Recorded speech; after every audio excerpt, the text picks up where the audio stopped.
Olá, amigos. É com muita alegria que a gente se reúne de novo em busca de lançar luzes às nossas vidas, né? E hoje nós vamos comentar a respeito desse intercâmbio entre a pátria espiritual e nós aqui encarnados no planeta. E para isso a gente vai usar o Livro dos Espíritos, segunda parte, o capítulo 9. Esse capítulo, ele vem com um título, Intervenção dos Espíritos no Mundo Corpóreo.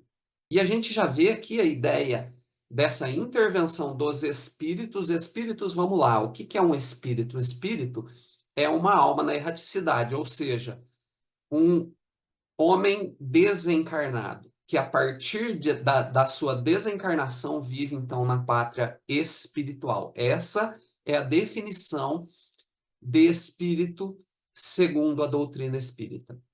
E aí, essa intervenção, ou seja, essa relação dos espíritos, desses seres que habitam a pátria espiritual, no mundo corpóreo. E aí, a gente está falando de alma. O que é uma alma? A alma é um espírito encarnado. Então, temos aí uma relação entre a pátria espiritual e o mundo corpóreo. E aí, é bem interessante a gente se adentrar um pouco dentro da ideia da morfologia da palavra intervenção. Intervenção tem o sufixo são, que significa ação, atitude, ato, composta ainda pelo radical venção, chegar, e o prefixo inter, dentro. Intervenção, a ação de chegar dentro. A ação dos espíritos de chegar dentro do mundo corpóreo. E aí, do que trata o capítulo, então? Trata de uma mediunidade, uma relação entre plano espiritual e plano físico, que se origina, que tem sua origem a partir do plano espiritual, na direção do mundo material. O que o título diz implicitamente? Ele diz que a pátria espiritual, por intermédio daqueles que desencarnam, tem a capacidade de interferir. O que significa interferir? Interferir significa alterar, significa modificar, significa corrigir o curso das situações da nossa vida. Ou seja, existe uma relação e essa relação pode alterar, pode modificar, pode corrigir o curso da nossa vida. Note a importância disso. Isso não é uma novidade. Isso daí nós vemos narrativas desses atos ainda na Grécia Antiga, por intermédio das pitonisas. Nós vemos ainda de forma muito mais rica esses fatos narrados na Bíblia, a partir de mais de 3.000 anos, né? Por exemplo, as tentações e as possessões.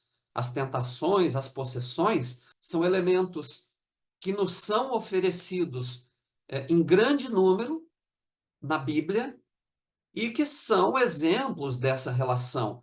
E da mesma forma, veremos orientações. Por exemplo, Moisés, quando sobe o morro e volta com o decálogo, com os 10 mandamentos. Então, temos aí a mesma relação que vem do plano espiritual para baixo. Se antes, por intermédio das tentações, das possessões, para desestruturar, para desequilibrar, para alterar ou modificar negativamente as nossas vidas, já nesse caso das orientações, por exemplo, de Moisés, ou até mesmo de Jesus, ele é crucificado e volta depois, primeiro a Maria Madalena, mas ele volta ainda aos discípulos e voltará inúmeras vezes para orientar, então para alterar e modificar de forma construtiva o rumo das nossas vidas. Temos ainda os alertas narrados na Bíblia, que também são outras formas de alterar e modificar positivamente as nossas vidas, como, por exemplo, o anjo que surge a Maria e a José, anunciando a chegada de Jesus. Então, meus irmãos, nesse vídeo curtinho de hoje, a gente queria abordar o título do capítulo 9 da segunda parte do Livro dos Espíritos e no próximo vídeo a gente continua a trabalhar as ideias desse capítulo. Até lá!